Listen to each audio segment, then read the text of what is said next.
नमस्कारम। आप देखना शुरू कर चुके हैं online classes for class 12 physics. इस वीडियो में हम बात करेंगे मूविंग कॉयल गैल्वेनोमीटर की। जैसे नाम से पता चल रहा है कि गैल्वेनोमीटर में एक कॉयल तो पक्का है, क्योंकि मूविंग कॉयल बोला है तो कॉयल तो होनी चाहिए उसमें। तो इसके अलावा क्या चीज़ है? इसके अलावा हमारे पास किसी भी गैल्वेनोमीटर में मैग्नेट होते हैं। तो मैग्नेटिक पोल हैं, एक नॉर्थ पोल है, एक साउथ पोल है, उसकी वजह से उनके बीच में मैग्नेटिक फील्ड होगा। तो दो चीज़ें तो हमें पता चल गई कि एक मैग्नेटिक फील्ड होगा, दूसरा कॉयल होगा। तो इसमें से अगर कॉयल मूव करे तो उसको हम बोलेंगे मूविंग कॉयल गैल्वेनोमीटर। और अगर मैग्नेट मूव करता होता, कॉयल अगर रेस्ट में रहती, तो उसको बोलते हैं मूविंग मैग्नेटिक गैल्वेनोमीटर। ठीक हो गया। तो ये जो गैल्वेनोमीटर हम पढ़ रहे हैं इसमें, ये डीसी गैल्वेनोमीटर है।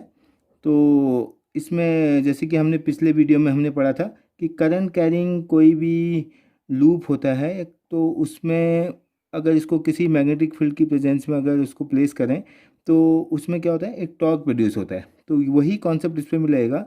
तो मैग्नेट्स के बीच में अगर जो कॉयल है हमारा, वो उसमें जैसी भी करंट फ्लो होगी, करंट कौन सी, जिस सर्किट में हम ये मेजर करेंगे कि करंट फ्लो हो रही नहीं हो रही, वहाँ पर गैल्वेनोमीटर लगाएंगे, तो वो करंट इसके हमारे आर्मेचर या इसके कॉयल के थ्रू अगर उसमें फ्लो होगी, तो उस मूविंग जो चार्जेज होंगे, मतलब करंट कैरिंग जो कॉयल होगा, उसमें एक टॉर्क प्रोड्यूस होगा। तो वो टॉर्क ही हमें क्या बताएगा कि कितना डिफ्लेक्शन हो रहा है। डिफ्लेक्शन हाई होगा तो हम बोलेंगे हाई करंट है, डिफ्लेक्शन कम होगा तो हम कहेंगे लो करंट है। अब आते हैं शुरू से, इस पर हम बात करते हैं।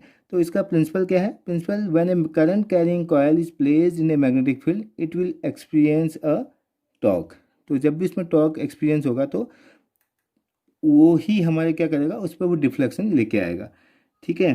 तो अब देखो इसका जो स्ट्रक्चर है, तो मैग्नेट जो हमने बनाए हुए हैं, एक तो यहाँ पर जो है ये कॉनकेव सिलेंड्रिकल शेप के हैं।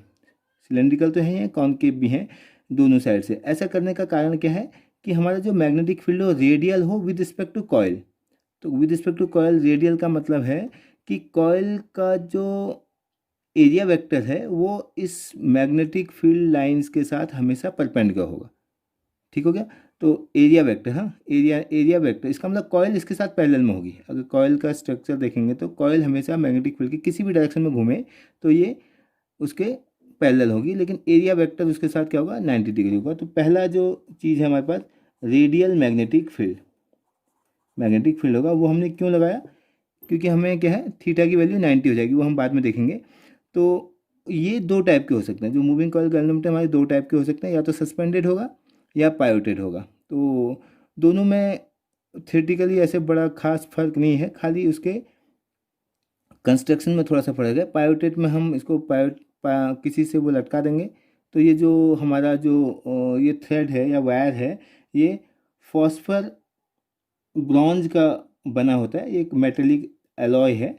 इसके साथ इसको लटका देंगे और बीच में यहाँ पर हमारा एक प्लेन मिरर है, जिसको हम देखेंगे, जहाँ से हम देख के हम कैलकुलेट कर सकते हैं कि कितना वो मूव किया है। तो ये सारा कंस्ट्रक्शन किस केस में हो रहा है? जब वो सस्पेंडेड, अगर हमारा इसमें कॉयल है, कॉयल सस्पेंडेड है जब, तो कॉयल सस्पेंडेड होने का मतलब जिस भी सर्किट में हमें इलेक्ट्रिकल करंट का डिफ्लेक्शन चेक करना है, या उसको हम वो वाली वो करंट इससे पास करेंगे। जब भी करंट यहाँ से पास होगी, तो इसमें अगर इस डायरेक्शन में मान लो करंट पास होगी, तो ये करंट कैरिंग कॉयल हो गया। तो करंट कैरिंग कॉयल होने से क्या होगा, इसमें मैग्नेटिक फील्ड की प्रेजेंस में एक टॉर्क जनरेट होगा। तो टॉर्क की वजह से क्या होगा, ट्विस्ट करेगा। ट्विस्ट करने का मतलब डिफ्लेक्ट होगा। तो डिफ्लेक्ट होगा तो उसका मैग्नीट्यूड कितना होगा? तो हमें पहले पता है कि टॉर्क इक्वल टू क्या होता है, आई ए बी साइन थीटा। अगर नंबर ऑफ टर्न्स n है तो इसको लिख देंगे NIAB साइन थीटा। ठीक हो गया। ये हमारा इतना टॉर्क होगा। यही तो इसी को हम क्या बोलेंगे, डिफ्लेक्टिंग टॉर्क, क्योंकि इसकी वजह से वो डिफ्लेक्ट करेगा। तो दिस इज डिफ्लेक्टिंग टॉर्क। और हमने पहले बताया कि जो थीटा है ना, theta is the angle between magnetic field and area vector. तो मैग्नेटिक फील्ड और एरिया वेक्टर हमेशा 90 डिग्री होने वाले हैं, क्योंकि हमने ये स्ट्रक्चर ही हमने क्या बना रखा है, रेडियल बना रखा है। तो ये साइन थीटा 90 होगा, साइन 90 हमारा 1 होता है। तो जो डिफ्लेक्शन जो टॉर्क होगा दैट विल बी NIAB। ये तो ठीक हो गया। तो जैसे ही ये कॉयल अगर ट्विस्ट करेगी, अगर रोटेट करेगी, इसके रोटेट करने से क्या होगा, इसके रोटेट करने से ये जो इसमें अगर ये क्लॉकवाइज है तो उसके अपोजिट डायरेक्शन में ये थ्रेड जो है, जो भी ये सस्पेंडेड जो फॉस्फर ब्रॉन्ज का जो वायर है वो ट्विस्ट करेगा, तो उसमें भी ट्विस्टिंग आएगी। वो उसके अगर ये क्लॉकवाइज है तो उसमें एंटी क्लॉकवाइज, तो एंटी क्लॉकवाइज अगर ट्विस्ट होगा तो अगर वो ट्विस्ट को हम अगर करें तो पर यूनिट डिग्री में अगर उसमें जो यूनिट उस पर जो ट्विस्ट आ रहा है उसका कौन सी है, मान लो यूनिट रेडियन में जो ट्विस्टिंग टॉर्क है, यहाँ पे तो टॉर्क होगा ना, ये वायर भी तो रोटेट करेगा, तो उसका मान लो उसका कांस्टेंट जो है उसमें के है, के कांस्टेंट है, तो उसको हम बोल देंगे रिस्टोरिंग टॉर्क। वो उसको रिस्टोर देगा, ये अगर ये ऐसे घूमेगा तो उसको अपोजिट डायरेक्शन में घुमाएगा। रिस्टोरिंग टॉर्क कितना होगा फिर, restoring torque equal to this torque is proportional to K proportional to five, और ये के डिपेंड करेगा कि वो फॉस्फोर वायर का डायमेंशन क्या है, लेंथ क्या है, एरिया ऑफ क्रॉस सेक्शन क्या है, किस मटेरियल का बना हुआ है, इन सब चीज़ों पर डिपेंड करेगा। तो एक स्टेज बाद दोनों बैलेंस हो जाएंगे, deflection torque is equal to the restoring torque, दोनों एक जिसको काउंटर करेंगे, तो जो इक्विलिब्रियम की पोजीशन आएगी उसमें क्या होगा, N I A B will be equal to K five. ठीक हो गया, तो this I will be equal to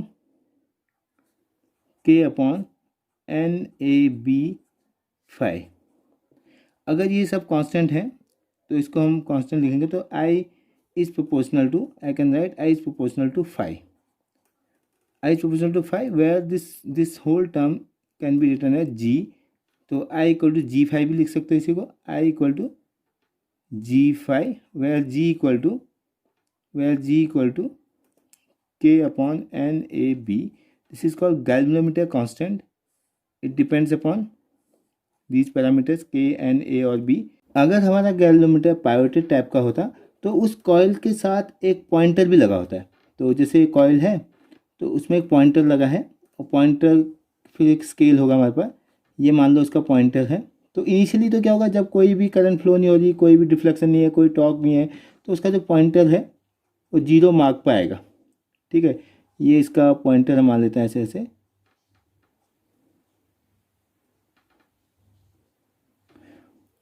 और इसके साथ में यहाँ पे क्या है, एक वो स्प्रिंग लगा हुआ है पॉइंटर के साथ। तो जैसी करंट फ्लो हो रही, मान लो करंट इस साइड को फ्लो हुई, एक डायरेक्शन में फ्लो हुई, कोई एक डायरेक्शन में करंट इधर को फ्लो होगी, तो इसका जो पॉइंटर क्या होगा, ये अगर कॉयल अगर रोटेट करेगी तो ऑब्वियसली ये कॉयल के साथ ही जुड़ा हुआ है, कॉयल के साथ जुड़ा है, तो कॉयल अगर रोटेट करेगी ये भी क्या होगा, तो ये रोटेट करेगा और एक पॉइंटर आ जाएगा, मैक्सिमम कहीं भी जा सकता है। तो जो भी एंगल होगा वो डिपेंड करेगा कि कितना ज़्यादा है, ज़्यादा एंगल आ रहा है तो इसका मतलब ज़्यादा करंट है, कम एंगल होगा तो कम। तो इसके अपोजिट डायरेक्शन में जाने का मतलब, अगर इधर को करंट आएगी तो इसके अपोजिट डायरेक्शन में पॉइंटर जाके फिक्स हो जाएगा, और वहाँ पर स्टोर हो रहा है, क्योंकि वो उसको टॉर्क होने की वजह से ये जो स्प्रिंग है इसके नीचे लगी, ये रिस्टोरिंग टॉर्क की तरह काम करेगी।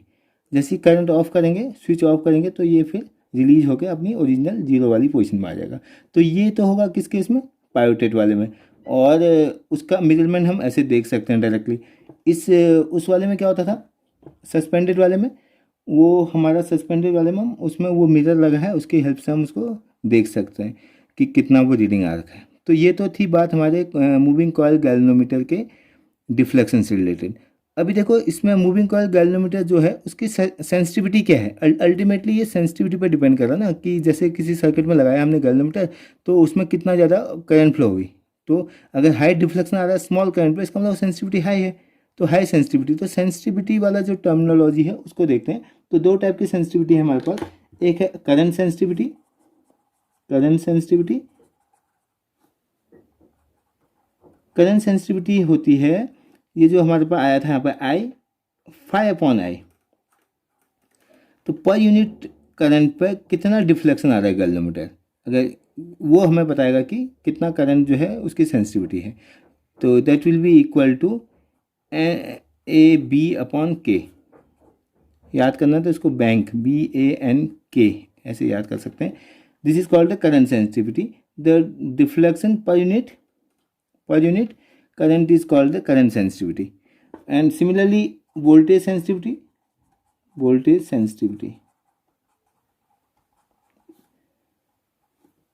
Five upon V, I into R कर सकते हैं, तो NAB अपॉन K तो आएगा, आई आर से मल्टीप्लाई करेंगे तो ये आ जाएगा बैंकर, याद करना है तो BANKR। This is called the voltage sensitivity. तो करंट सेंसिटिविटी, वोल्टेज सेंसिटिविटी की बात हो गई, और ये हमारा था मूविंग कॉयल गैल्वेनोमीटर।